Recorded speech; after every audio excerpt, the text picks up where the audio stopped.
Hello and welcome. Today's video, we're going to be talking about tips to weld thin sheet metal. When you're welding thin sheet metal, the best process to use is TIG. With TIG, you can control the arc, you can control the heat, and react to what the metal's doing during the weld. You can use MIG, and people do similarly in like if you're doing panels on auto body. Since they're such long welds, you're probably running MIG, but you really have to be good at MIG and fast, because when you're welding thin metal, it burns through and warps so much faster than thicker metal. Stick, I would not recommend stick welding thin metal.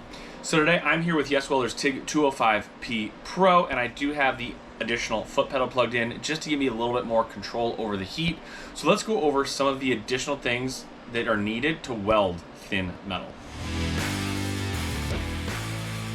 When you're welding thin metal, the biggest enemy is going to be warpage, burn through, keyholing, and it's really about controlling the heat. So when you're doing thin metal, you're going to use what's called a heat sink. Now this is just a chunk of aluminum, and aluminum is a pretty good heat sink because it likes to attract heat. Basically what we're going to do is put this under the weld, so it's pulling extra heat. As the heat dissipates out over the whole piece of metal, this is going to help pull that heat into this versus the heat staying in the workpiece and warping. Another thing we're going to use are YesWelder's clamps. When we're doing thin sheet metal, if you don't clamp it down, it's going to warp all over weird. You're not going to have a good weld.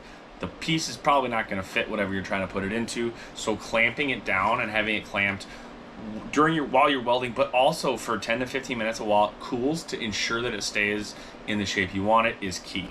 Lastly, when you're talking about welding, there are different positions, right? You have like flat, horizontal, overhead, vertical. When you want to put a lot of heat into a workpiece, if you can move that workpiece around, you go vertical up because it just pumps that heat into the workpiece. On the contrary, we're trying to take heat out of the workpiece, so going vertical down helps that as well. Again, this is all welding thin, it's all about heat mitigation, right? So if you can go 45-degree down, it's going to help control that heat, and we'll do that here in a little bit. But first, let's get this setup clamped in and show you kind of the best ideal setup. Rule is 1 amp per thousandths of material thickness.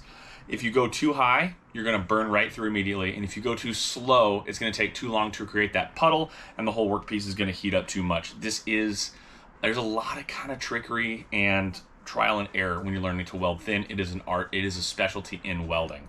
So we're going to get this machine fired up here and go over sequence of welds. When we're welding thin metal, we can't just start at one end and go all the way to the other end, because by the time we get to the other end, the whole workpiece is going to be way too hot, it's going to be warped, and it's going to be pretty useless. So what we're going to do is we're going to employ a method called stitch welding. Stitch welding is when you kind of jump around the workpiece, so a little bit here, a little bit there, and it helps again mitigate that heat.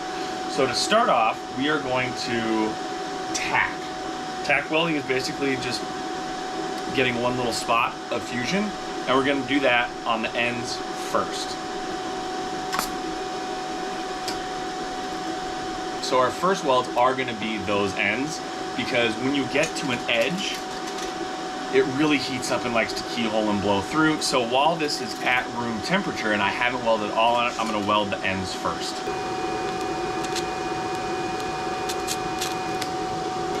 Now I'm going to put a tack weld dead center in the middle of the joint. Okay. Next, now we have weld on this end, tack in the dead middle. Now I'm going to put a tack on the dead middle in between the center and the end weld, so about 25% or a quarter of the way over from the left-hand side of the workpiece.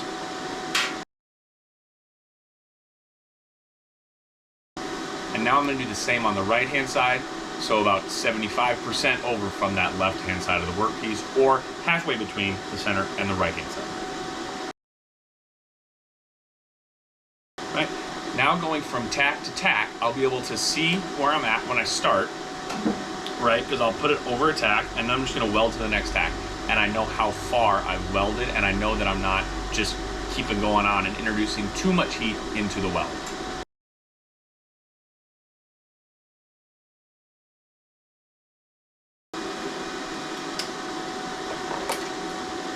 All right, now I'm gonna stop and let it cool. So as it's cooling, now I'm going to adjust everything and put it up on this clamp so we can talk about how we can set up to do a downhill to get a little less heat into the workpiece.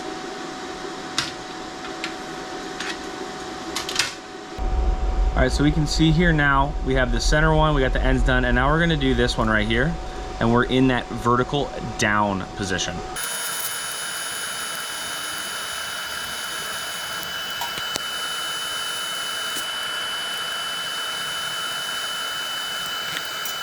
Welding thin metal is possible. It can be tricky, but with time spent under the hood, getting that arc time in, practicing, getting good equipment, a TIG machine, getting the right clamps, mounts, magnets, all of this stuff can be found at YesWelder.com. Getting some metal that's going to be the same thickness as the project you're working on, and you can order it custom cut in small sizes like these, just so you can practice, get your machine dialed in, get the feel for it.